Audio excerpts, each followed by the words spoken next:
Short circuit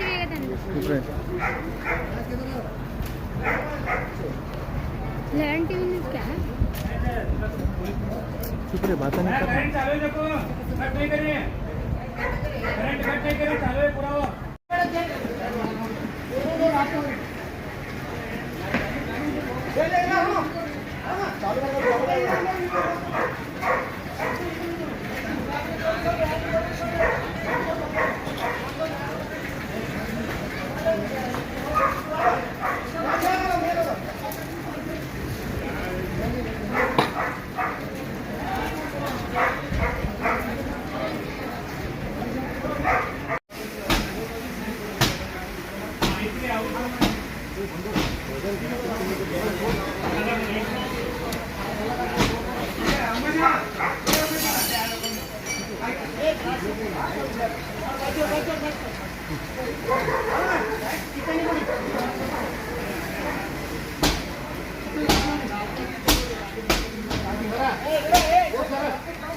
बोलेंगे तो भी खोलें।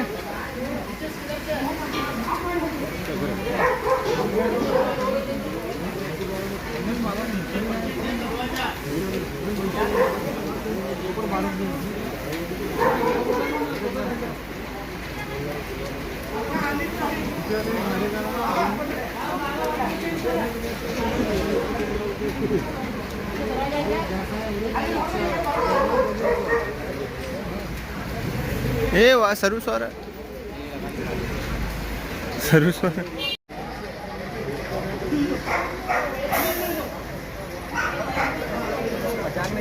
लगाने वाला था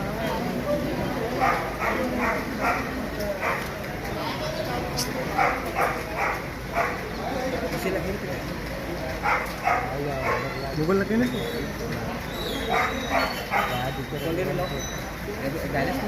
रिकॉर्डिंग ना हो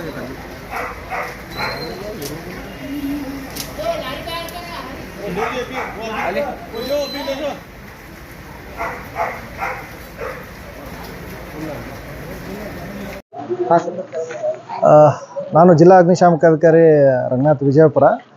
ಬೆಳಗ್ಗೆ 9:45 ನಮಗೆ ಕರೆ ಬರುತ್ತೆ. ಇಲ್ಲಿ ಹಮೀದ್ ನಗರ್ ನವಭಾಗದಲ್ಲಿ ವಸತಿ ಗೃಹಕ್ಕೆ ಬೆಂಕಿಯಾಗಿರುತ್ತಂತ ಕರೆ ಬಂದ ತಕ್ಷಣ ನಮ್ಮ ಒಂದು ಜಲವಾಹನ ಮತ್ತು ನಮ್ಮ ಅಧಿಕಾರಿ ಸಿಬ್ಬಂದಿಯವರು ಅಲ್ಲಿಂದ ಟರ್ನ್ಔಟ್ ಆಗಿ ಬರ್ತಾರೆ. ಬಂದು ಇಲ್ಲಿ ನೋಡಲಾಗಿ ಇದು G+1 ಬಿಲ್ಡಿಂಗ್ ಇರುತ್ತೆ. ಮೇಲೆ ಬಾಡಿಗೆ ಪ್ರಪೋಸಲ್ 2 ಪಾರ್ಟಿಷನ್ ಮಾಡಿ ಬಾಡಿಗೆ ಕೊಟ್ಟಿರುವಂತಹ ಮನೆಗಳಾಗಿದ್ದು ಮೇಲೆ ಬೆಂಕಿ ಆಗಿರೋದು ಕಂಡು ಬಂದ ತಕ್ಷಣ ನಮ್ಮ ಸಿಬ್ಬಂದಿಯವರು ಹೋಸನ್ನು ಹಾಕಿ ನೀರನ್ನು ಬೆಂಕಿ ಆರಿಸಲಿಕ್ಕೆ ಪ್ರಯತ್ನ ಮಾಡ್ತಾರೆ.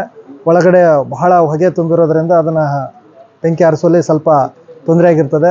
ಮತ್ತು ಕಿಟಕಿಗಳನ್ನು ಒಡೆದು ಕಿಟಕಿ ಮೂಲಕ ನೀರನ್ನು ಹಾಯಿಸಿ ಒಳಗಿರುವಂಥ ಅಂದರೆ ಬಟ್ಟೆ ಬರೆಗಳಿಗೆ ಬೆಂಕಿ ಆಗಿರೋದ್ರಿಂದ ಹೊಗೆ ಜಾಸ್ತಿ ಬಂದಿರೋದ್ರಿಂದ ಹೋಗಲಿಕ್ಕೆ ದಾರಿ ಸ್ವಲ್ಪ ಇಕ್ಕಟ್ಟಾಗಿರೋದ್ರಿಂದ ಬೆಂಕಿನ ಆರಿಸಿದ್ದು ಯಾವುದೇ ರೀತಿ ಅವಘಡ ಆಗಿಲ್ಲ. ಮತ್ತು ನೀರಿನ ಕೊರತೆ ಉಂಟಾಗತ್ತೆ ಅಂತೇಳಿ ನಾವು ಠಾಣೆಯಿಂದ ಇನ್ನೊಂದು ಜಲವಾಹನವನ್ನು ತರಿಸ್ಬಿಟ್ಟು ನೀರಿನ ಯಾವುದೇ ರೀತಿ ಕೊರತೆ ಆಗದಂಗೆ ತಡೆಗಟ್ಟಿಬಿಟ್ಟು ಒಳಗಿರುವಂಥ ಸಿಲಿಂಡರ್ಗಳನ್ನು ಯಾವುದೇ ರೀತಿಯ ತೊಂದರೆ ಆಗದಂತೆ ಸಿಲಿಂಡರ್ಗಳನ್ನು ಹೊರಗೆ ತಂದು ನಾವು ಇಟ್ಟಿದ್ದೀವಿ. ಇಲ್ಲಿ ಮತ್ತು ವಾಸಿಸುವಂಥ ಜನರಿಗೆ ಯಾರಿಗೂ ಯಾವುದೇ ರೀತಿ ತೊಂದರೆ ಆಗಿರೋದು, ಒಂದು ಸ್ವಲ್ಪ ಇಂಜುರಿ ಆಗಿರೋಲ್ಲ. ನಮ್ಮ ಸಿಬ್ಬಂದಿರು ಬಹಳ ಶ್ರಮಪಟ್ಟು 2 ಮನೆಯಲ್ಲಿ ಆಗಿರುವಂಥ ಬೆಂಕಿಯನ್ನು ಸಂಪೂರ್ಣವಾಗಿ ನಂದಿಸುತ್ತಾರೆ. ಮತ್ತು ಜೊತೆಗೆ ಸಾರ್ವಜನಿಕರು ಸಹ ನಮಗೆ ಸಹಾಯ ಮಾಡಿರ್ತಾರೆ ಅನ್ನೋಂಥ ಈ ಮೂಲಕ ತಮ್ಮಲ್ಲಿ ಹೇಳೋಕ್ಕೆ ಇಷ್ಟಪಡ್ತೀನಿ. ಯಾರಿಗೂ ಏನು ತೊಂದರೆ ಇಲ್ಲ. ನನ್ನ ಹೆಸರು ರಂಗನಾಥ್, ಜಿಲ್ಲಾ ಅಗ್ನಿಶಾಮಕ ಅಧಿಕಾರಿ ವಿಜಯ. ಇದನ್ನು ಕಾಸಸ್ ಆಫ್ ಫೈರ್ ಅಂತ ಪರಿಶೀಲನೆ ಮಾಡಬೇಕಾಗ್ತದೆ. ಯಾವ ಕಾರಣದಿಂದ ಆಗಿರುತ್ತೋ ನಾವು ಗೆಸ್ ಮಾಡಿ. ಯಾಕೆ ಬೆಂಕಿ ಆದ ತಕ್ಷಣ ನಾವು ಬಂದು ಫಸ್ಟು ಎಲೆಕ್ಟ್ರಿಕಲ್ ಲೈನನ್ನು ಕಟ್ ಮಾಡಿಸಿದ್ದೀವಿ. ಯಾಕೆ ಎಲೆಕ್ಟ್ರಿಕಲ್ ಶಾರ್ಟ್ ಸರ್ಕ್ಯೂಟ್ ಆಗ್ಯದೋ ಅಥವಾ ಇನ್ನಿತರ ದೀಪದಿಂದ ಆಗಿರ್ತದೋ ಅಥವಾ ಯಾವುದೋ ಗ್ಯಾಸ್ ಅಂತೂ ಬ್ಲಾಸ್ಟ್ ಆಗಿಲ್ಲ, ಗ್ಯಾಸ್ ಲೀಕೇಜು ಫೈರ್ ಆಗಿಲ್ಲ ಯಾಕೆ ಇರುವಂಥ 4 ಸಿಲಿಂಡರ್ಗಳನ್ನು ನಾವು ಸುರಕ್ಷಿತವಾಗಿ ಹೊರಗೆ ತೆಗೆದಿದ್ದೀವಿ. ನೋಡಬೇಕಾಗ್ತದೆ, ಮುಂದೆ ಪರಿಶೀಲನೆ ಮಾಡಿದಾಗ ಗೊತ್ತಾಗ್ತದೆ. ಫ್ರಿಜ್ ಬ್ಲಾಸ್ಟ್ ಆಗಿರೋದಲ್ಲ, ನಾವೇ ಒಳಗಡೆ ಇದ್ವಿ. ಬ್ಲಾಸ್ಟ್ ಫ್ರಿಜ್ಜಿಗೆ ಬೆಂಕಿ ಆಗಿದೆ, ಅದು ಬೆಂಕಿ ಆಗಿರೋದ್ರಿಂದ ಸುಟ್ಟಿರುತ್ತೆ. ಅದನ್ನು ಸುಟ್ಟಿರೋಂಥ ಫ್ರಿಜ್ಜನ್ನು ನಾವು ಹೊರಗಡೆ ತೆಗೆದಿದ್ದೀವಿ. ಹಾಂ, ಸಾಕಷ್ಟು ಗೃಹ ಉಪಯೋಗಿ ಮನೆಗಳು ಸಾಮಗ್ರಿಗಳು, ಫ್ರಿಜ್ ಆಗಿರ್ಬೋದು, ಬೆಡ್ಡು, ಕೆಲವು ಮೂಲ್ಯವಾದ ವಸ್ತುಗಳು ಅವರಿಗೆ ಕೇಳಿದಾಗ ಗೊತ್ತಾಗುತ್ತೆ. ಈಗ ನಾವು ಅವ್ರ ಕಡೆಯಿಂದ ಮಾಹಿತಿ ತಗೋತೀವಿ, ಏನೇನು ಅವ್ರ ಮನೇಲಿ ಇದ್ದುವಂಥ ಸಾಮಗ್ರಿಗಳ ವಿವರನ್ನು ತೆಗೆದುಕೊಂಡು ವರದಿಯನ್ನು ಪಡೆದುಕೊಂಡು ನಾವು ತೆರಳ್ತೀವಿ. ಇದು ಚಲವಾದಿ ಅಂತನೋಂಥರು ಮಾಲಕರು, ಅವ್ರ ಮೇಲೆ ಇಬ್ಬರಿಗೆ ಬಾಡಿಗೆ ಕೊಟ್ಟಿದ್ದಾರೆ. ಒಬ್ಬರು ಒಂದು ಮನೆಯಲ್ಲಿ ಹವಾಲ್ದಾರ್ ಅಂತೇಳಿ PC ಹೆಡ್ ಕಾನ್ಸ್ಟೇಬಲ್ ಅವರು ವಾಸಾಗಿದೆ, ಇನ್ನೊಬ್ಬರ ಮನೆಯಲ್ಲಿ ಯಾರಂತ ಗೊತ್ತಾಗಿಲ್ಲ. ಬಟ್ ಈಗ ಅವ್ರ ಮಾಹಿತಿಯನ್ನು ನಾವು ತೆಗೆದುಕೊಳ್ತೀವಿ. ನಮಸ್ತೆ. ಈಗ ಮುಂಜಾನೆ ರೀ ಸರ್, ನಮ್ಮ ಮನ್ಯಾಗ ಸಡನ್ಲಿ ಬೆಂಕಿ ಹತ್ತಿರಿ ಸರ್. 8:30 9 ಗಂಟೆಗೆ ರೀ. ಫೈರ್ ಬ್ರಿಗೇಡ್ದವ್ರು ಬಂದು ಎಲ್ಲ ಈಗ ಆರಿಸೋದ್ರೊಳಗೆ ಅದ ರೀ ಸರ್. ಸ್ವಲ್ಪ ಭಾಳ ನುಕ್ಸಾನ್ ಆಗೈತೆ ರೀ ಸರ್. ನಮ್ಮ ಮನೆದು ಬಾಡಿಗೆದವ್ರು ಹಿಂದಿನ ಮನೆ 2 ಮನೆ ಬಾಡಿಗೆ ಕೊಟ್ಟಿದ್ದೀವಿ ಸರ್. ಅದು 2 ಸುಟ್ಟು ಪೂರ್ತಿ ಇದು ಹಾಳಾಗೈತೆ ರೀ ಸರ್. ಈಗ ನಾವು ಪೊಲೀಸ್ ಕಂಪ್ಲೇಂಟು ಮಾಡ್ಬೇಕಂತೇಳಿ ಪ್ಲ್ಯಾನ್ ಮಾಡಿದ್ರಿ ಸರ್. ಈಗ ಹೋಗಿ ಪೊಲೀಸ್ ಕಂಪ್ಲೇಂಟ್ ಕೊಟ್ಟು ಏನಾಗೈತೆ ಹೆಂಗಾಗೈತೆ ನೋಡ್ಕೋಬೇಕು ಸರ್. ಏನಂತೀರಿ ಮನೆಗೆ? ಚಲವಾದಿ ಹೌಸ್ ರೀ ಸರ್. ಏನು ಅಷ್ಟು ಐಡಿಯಾ ಇಲ್ಲ ಸರ್. ಫ್ರಿಜ್ ಬ್ಲಾಸ್ಟ್ ಆಗೈತೆ ಅಂತ ಹೇಳಾಕ ಸರ್. ಅದು ಎಲ್ಲೇ ಬರ್ತದೆ? ಹಮೀದ್ ನಗರ್ ನೌಬಾಗ್ ರೀ ಸರ್. ರಾಹುಲ್ ಜಮ್ಗೀರ್ ಸರ್.